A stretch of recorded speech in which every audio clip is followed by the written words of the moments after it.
Bolalar, bugun xudo xolasa Models 3 mavzusini o'tib ko'ramiz. Models 3 degani o'sha Model Perfect degani yozib qo'yibdi. Model Perfect. Ya'ni bu yerda Destination B1 kitobidan bo'ladi bu narsa. Model Perfect nima uchun ishlatiladi? Bizlar modal fe'lini ko'pincha o'tgan zamonda bilmaymiz, shunaqa. Masalan, should degan gap oddiygina you should speak desam, sen gapirishing kerak, shunaqami? Gapirishing kerak edi bo'layotgan bo'lsa agar you should have spoken. Buni oldin aytgan emaslik. Aytib qo'yaman nima deganim, shunaqami? Xo'sh. O'shanga o'xshagan mavzuni ko'ramiz bugun. Model Perfect. Nima uchun kerak bo'ladi? Ko'pincha o'sha sizlar biladiganlaring ana bu conditionals mavzusi bor-ku. Would have bir narsa, might have bir narsa, should have bir narsalar bor-ku. Ana bu past perfect bo'ladi bir qismi, ikkinchi qismi bo'ladi. O'sha hozir aytayotgan modal perfect bo'ladi. O'sha modal perfectni ko'rib chiqamiz hozir. Mana e'tibor ber. Umumiy formasiga e'tibor bersang agar birinchi modal fe'l keladi. Masalan should, keyin have, keyin past participle. Mana ko'pincha present perfect deb aytaman, chunki o'shaqa desang deganda osonroq. Keyin e'tibor beramiz, modelsdan keyin qo'yiladigan have so'zi faqat have bo'ladi, has bo'lmaydi. Chunki should kelgandan keyin qanaqasiga qaysi kalla bilan has qo'yasan? You should have told me you were going shopping. Sen xaridga borayotganligingni menga aytishing kerak edi. Shunaqami? O'sha o'tib ketdi, u borib bo'ldi, aytmadi sana, tashlab ketdi. Shuning uchun aytish kerak edi degan ma'noda. Endi qara, qilmasliging kerak edi desang agar you shouldn't have told Liz and Bill what you shouldn't have told Liz what Bill said. Bill aytganini sen Lizga aytmasliging kerak edi ma'nosida. Va bu yerga o'tamiz.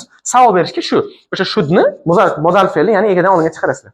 Hamma biladi-ku narsani. Ha, o'sha shunaqa qilishim kerak edimi? Should I have listened to you deymiz-ku. Nima degan? Ha, eshitishim kerak edi, bilmayman deysizlar-ku o'sha narsalar. Xo'sh. Endi past participle hamma biladi. V3 shunaqami? V3 ni 1, 2, 3 qator. Yoki bo'lmasam agar ed shunaqami oddiy to'g'ri fe'llarga. Xo'sh, hammasini har xil ma'nosi bor. Misol uchun could bilan bo'layotgan bo'lsa qanaqa? Shudni ko'rding-a? Could bilan bo'lsa qanaqa ma'noda? Masalan, qila olmagan, bo'lmay qolgan ishlagan nisbatan. Bo'lishi mumkin edi, lekin bo'lmagan ishlar. Masalan, qara. Mana buni have ganni o'chirib yozamiz. We could hop go to ganni o'rniga go qo'yib qo'yaylik. We could go to the party. Ziyofatga borishimiz mumkin hozirgi zamonda. Chunki couldni mumkin deb tarjima qilsam bo'ladi, shunaqami? We could go to the party. Ziyofatga borishimiz mumkin. Xo'p, borsak bo'ladi, xohlamasak yo'q. Lekin have gan qo'yayotgan bo'lsak, ya'ni o'sha have bilan mumkin edi, lekin bo'lmadi. Tushunarli? Yoki masalan, mana shu bir kishi adashib bir shapot udisizlar. Keyin wow deysizlar. It could have got bruised. Shunaqami? Nima bo'lishi mumkin edi? Ko'karishi mumkin edi. Shunaqami? Yoki masalan, pichoq bilan o'ynayapsan. Adashib tirnog'ingni yarim kesib ketdi. Wow. I could have cut my finger. Shunaqami? Nimani kesishi mumkin edi? Barmog'imni kesishi mumkin. Luckily it didn't happen. Nima bo'ldi? Bu qara. Yaxshi, xohlasalar bu o'sha bo'lmay qolgan narsaga nisbatan ishlatiladi ekan. Xo'p, pastga o'tamiz endi. Endi nima debdi? Bu bare infinitive ishlatishini bilamiz hammamiz. Bare infinitive nima degani? Null infinitive, to'si yo'q degani. Oddiy fe'l to'siz qo'yiladi. Ya'ni bu degani mana to qo'ymaymiz mana shu yerda, playda oldi. Shuni aytmoqchida.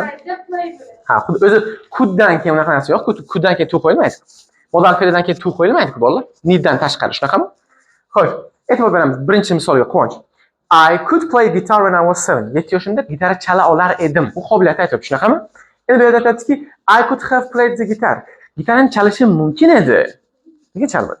Tushunarli? Bitta qaysi kitobchani o'ziga bemalol o'sha gap keyin tushuna olasizlar. Ought-ni boya aytding. Ought yoki should o'qiladi. Ya'ni odatda should bu yangi formasi, hozir hamma should ishlatadi, ought ishlatilmaydi. Bu eski formasida ought. Boya gap. You should have invited Carol to your party. Ziyofatingga Carolni taklif qilishing kerak edi. Demak, present perfect ga o'xshagan narsa qo'yayotgan bo'lsak modallardan keyin modal perfect bo'ladi. Ma'nosi o'zgarar ekan. Va pastda birikta boshqa o'rinlar bor. Sizlarga oldin o'tgan gaplarimizga o'xshaydi. Mana buni qarab chiqamiz bitta. Must can't.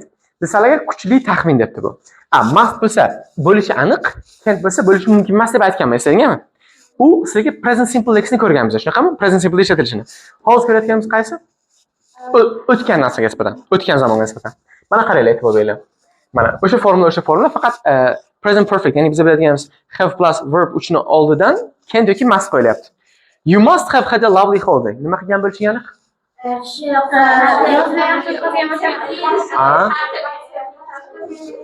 Ta'tiling yaxshi bo'lgan bo'lishi aniq, shunaqami? Agar mana masalan boshqa misol qilsak, qizlar, boshqacha misol qilayotgan bo'lsak, misol uchun aytaman, sen bir tovoq oshni yeding, shunaqami? Xo'p, uni aytib bo'lmay ekan, u o'tgan zamonda bo'lishi kerak ekan. Xo'sh.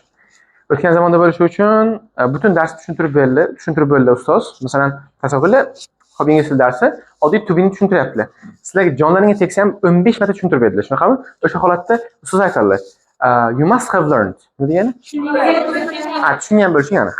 Yoki can't. Biron kishiga hech narsani o'rgatmasdan turib, nimaligini tushuntirmasdan turib, bajar desang, kecha tushunmagan bo'lishing aniq. Masalan, o'sha vaqt o'tib ketdi. Kecha mavzuni tushunmagan bo'lishing aniq. Men bugun tushuntirib bermadim mavzuni. Keyin sizlarga vazifa berib yubordim. Ertasi kun kelinglar, o'sha masalani tekshirish kerak. Keyin sen uni kecha tushunmagan bo'lishing aniq. Tushunmagansan kecha demoqchi bo'lsang agar, you can't have understood this because I didn't explain. Nima edi? Kecha tushuntirmadim. Men tushuntirmadim. Tushunmagan bo'lishing aniq. Ya'ni o'tib ketgan narsaga nisbatan ishlatamiz. Endi might bilan could may couldlar e'tibor beringlar. Yo'q. Possibility nima edi? Mumkinlik, ehtimol uchun. Mana. Helen might have found a new house. Helen yangi uy topgandir. Shunaqami? Misol uchun tasavvur qiling, bir kishi jo'rlarning mashina sotib olaman dedi. Lekin aytmadi, ham hech narsa qilmadi. He might have bought a new car. Nima deysizlar? Yangi mashina sotib olgandir. Lekin aniq emas. Tushunyapsizlarmi? Buni qaranglar, ma'nosiga qarab.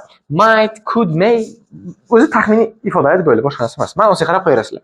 Ya'ni sizlar qaysini xohlasanglar. Expectation, umid qilish deyapti. Boya tushundik buni. Nima edi? Bu boyagi yuqoridagi ana kerak edi ma'nosi bor-ku. O'sha narsa boshqacharoq. Ya'ni aytayaptiki, sen boshqa narsani kutuvding, boshqa narsa bo'lib chiqdi. Masalan, bu ham urushga o'xshaydi-da. To'g'ri. Imtihon ustozing aytdi, men 95 qo'yib beraman imtihonga, darsning bahosini dedi. Lekin 80 qo'yib qo'yibdilar. Well, aytasan-ki, I should have got 95 plus. Shunaqami? Necha olishim kerak edi? 95 plus olishim kerak. Yoki bo'lmasam agar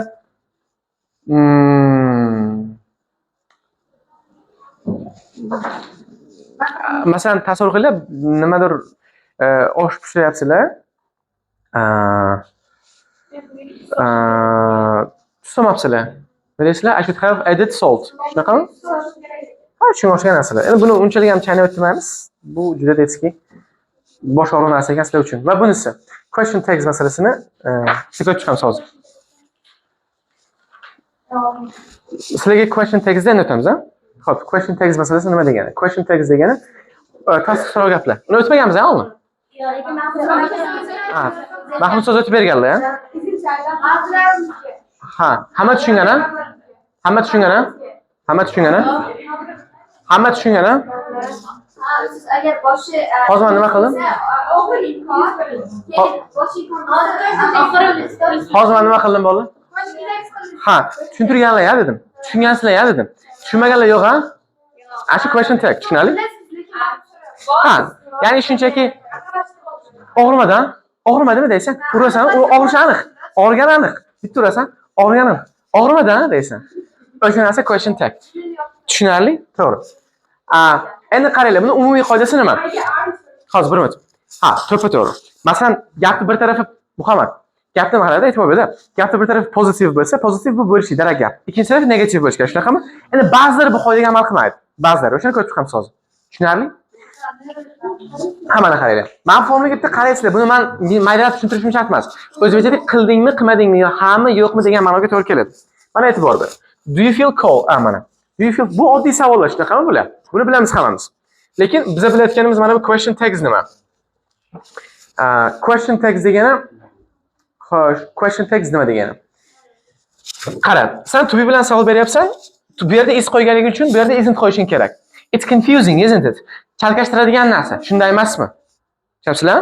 Yoki bo'lmasa agar it isn't confusing desang, bu yo'q nima bo'ladi? Is it bo'ladi. Buni bilar ekansizlar. Endi bittanisiga e'tibor beramiz. Have bilan tuziladigan gaplar bor. Bilasizlarmi? Have bilan tuziladigan gaplar. O'sha holatda have qo'yishimiz kerak. Masalan, you haven't been to prison. Sen qamoqda bo'lmagansan, qamalmagansan demoqchi, shunaqami? Have you? Shundaymi ma'nosida? Yoki masalan, present simple ishlatiladigan gap. He works here. U shu yerda ishlaydi. Feel. Doesn't he? Nima uchun does qo'yilyapti? Bu present simpleligi uchun, ha? Daraka. To'g'ri, yana undan tashqari Muhammad. E'tibor berib turdi. Bu yerda nima uchun aynan dars qo'yayotganimizga qaysilaring tushunmasanglar, bittasini e'tiborga olinglar. Savolga nima bilan savol beramiz? Do does bilan savol beramiz-ku present simple'ga. Tushunamda? Yoki mana bu yerda present continuous ham shunaqa. To be ni to be bilan dedik-ku. You are coming, aren't you? Kelyapsan. Shunday emasmi? Shunaqami? Xo'p. Bu yerda ham present perfect deb bo'layotganligi uchun e'tibor beringlar. Present perfect bo'lganligi uchun haven't. They have gone. Ular ketgan. Haven't they? Nima? Shunday emasmi? Xo'p. Bu yerga e'tibor beramiz. Past simple ham xuddi shunaqa. Didn't bo'lsa did yoki masalan left bo'layotgan bo'lsa didn't bo'ladi. Hozir bu yerda mana negativ bo'lyapti-ku. Shuning uchun did qo'yapmiz-da. They didn't leave. Ular ketmadi. Did they? Lekin agar shuni pozitiv gap qilsak, they left bo'lsa, ular ketdi bo'lsa, didn't they? Xo'p, buni hamma bilar ekan. Xuddi shunaqa past continuous ham weren't bo'lsa, were bo'lyapti. Xuddi shunaqa. Endi hozir aytmoqchi bo'lgan narsam boshqa. Have-ga e'tibor beringlar. Have-ga misol uchun have asosiy fe'l bo'lib kelayotgan bo'lsa agar, buni biz odatda nima qilmaymiz? Have bilan savol bermaymiz. Masalan, you have a car. Xo'p, bu yerda mashinasi bor xonasiga kelgani uchun haven't qo'yganimiz to'g'ri. Bu yerda don't deb ketgan ekan. Lekin mana bu yerga e'tibor beringlar. Bu yerda have a shower degani cho'milish, shunaqami? Bu yerda have bor xonasiga kelmayapti-ku. Shuning uchun bu yerga nima qo'ydik? Did qo'ydik. Misol uchun I have breakfast desam, don't I bo'ladi-da. Haven't I bo'lmaydi. Men nonushta bor demayapman. Nonushta qilaman deyapman. Qilmoq ma'nosida beradi, ish bajaryapti. Va let so'ziga e'tibor beramiz. Mana bu hech qanaqa inkor bo'lmasa ham, bu aytgandek nima bo'lmayapti? Inkor qo'ymayapmiz. Inkor yo'q. Let's so'ziga shall bo'lish kerak ekan. Masalan, let's do the washing up later. Idish olamiz, keyin yo'q olamiz. Keyin yuvamiz idishlar oldi. Shall we? Shunday emasmi? Xo'p, yana qanaqasidir bor edi-da. Ha, boya qizlar aytgani, mana bu yerda aytibdi mana. Ha, I am bo'lganligi uchun aren't. Inkoriga, lekin am I bo'lar ekan. Masalan aytaman-da, I'm a teacher, aren't I? Men o'qituvchiman. Shunday emasmi? Masalan deymiz, you I'm not a doctor. Am I? Mana bu yerda mana I'm not stupid. Men ahmoq emasman. Am I deyapti-ku. Ahmoq emasman, shundaymi? Shunday emasmi? Xo'p. Bola, shu joyiga bir indirect questions ham o'tib ketaylik-da. Betki narsa nima demoqchiman? To'ppa-to'g'ri. Qanaqa savol bo'lar ekan bular? Hurmatsizdan. Masalan, bir kishiga ikki xil savol bersa bo'ladi. Bolalar, Muhammad.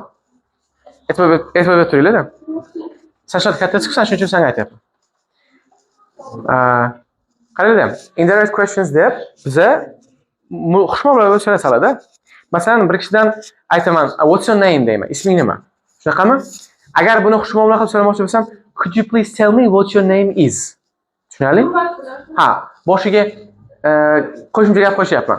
Yoki masalan aytyapsan, bir kishini ko'chaga ko'rib qoling, maktab qayerda? Where is the school deyish boshqacha. Lekin bir kishini to'xtatib, sorry, excuse me, could you please tell me where the school is deyish boshqa. Maktab qayerdaligini ayta olasizmi degan gap boshqa. Bu nima uchun bunaqa bo'lyapti? E'tibor beringlar. Bolalar, e'tibor beringlar.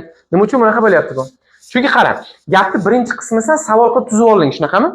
Ikkinchi qismi savol bo'lmaydi endi. Ikkinchi qismini pozitiv qilib olish kerak. Masalan, mana buni savol qilsak, mana buni o'zini where is the bank bo'ladi, shunaqami? Lekin undan oldin kelgan gapni o'zi savol-ku. Ikkita savol qilmaymiz-da. Shuning uchun bu yerda where the bank is oxiriga kelyapti shuning uchun. Bu yerda ham could you let me know? Menga ayta olasizmi? Bu yerda what time does the film start bo'lishi kerak odatda. What time does the film start? Shunaqami? Lekin so'roq qilmaymiz-ku. Nima qilib olishimiz kerak? Oddiy gap bo'lib olish kerak. Chunki mana bu yerda boshi gap. Boshi qanaqa? So'roq. Bu yog'i so'roq qilmaymiz. Mana buni o'chirib turinglar, mana. Oddiy so'roq tuzganimizda what time does the film start? O'sha does the esi nimaga o'tyapti? Start o'tyapti. Bu oddiy narsa. Yoki masalan if nima uchun qo'yilyapti degan savol kelayotgan bo'lsak, bola, mana do'lik savoliga if qo'yilishi kerak. Masalan, mana bu yerda qaranglar-da. Where bor, what bor, where bor, how much bor. Nima yo'q bu yerda hozir? Do, does bilan belgiladigan savolga nima qo'yamiz? If. Masalan, do you know English? Ha, endi buni boshqacha qilib aytsam. Can you tell me if you know English? Yo, if you know English. Ha, if degani bu yerda m degan ma'noda. Ingliz tilini bilasanmi yo'qmi ayta olasanmi degan gap. Yoki qaranglar, yarimta gap bor, shu if o'rniga-da. Muhammad. Islomni ham aytaylik, islomni ham. Islom eshitib tur. Qara. Weather degan gap bor. Mamlakat bilasizlar, ob-havoga o'xshaydi. Lekin ob-havo emas bu. Nima dedim sizlarga? O'sha m degan ash. Mana shu if o'rniga weather qo'ysam bo'ladi. Do you know whether Alison lives here? O'zi savol nima bilan boshlangan aytib beringlar qani? Ha, do you? Yo, bu yerda does bo'lganda qara. Does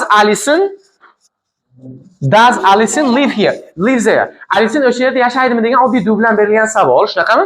Lekin biz uni oldidan yana bitta xushmuomala bo'lishimiz uchun qo'shimcha gap qo'shyapmiz-ku. Shuning uchun do bilan boshlangan gapni do'sini tushirib qoldirib nima qo'ydik o'rniga? If.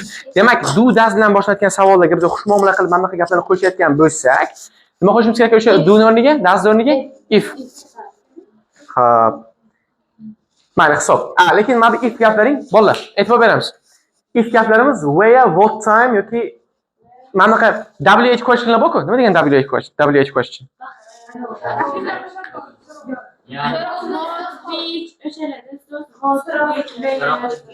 Shu so'roq so'zlarga amal qilmaydi o'sha iflaring. Va bolalar, shu joyida oxirgi bitta bosh og'riq qoldi, chunki ba'zi o'quvchilar, qizlar, ba'zi o'quvchilar tushunmasligi mumkin. Muhola eshitibsan, ha?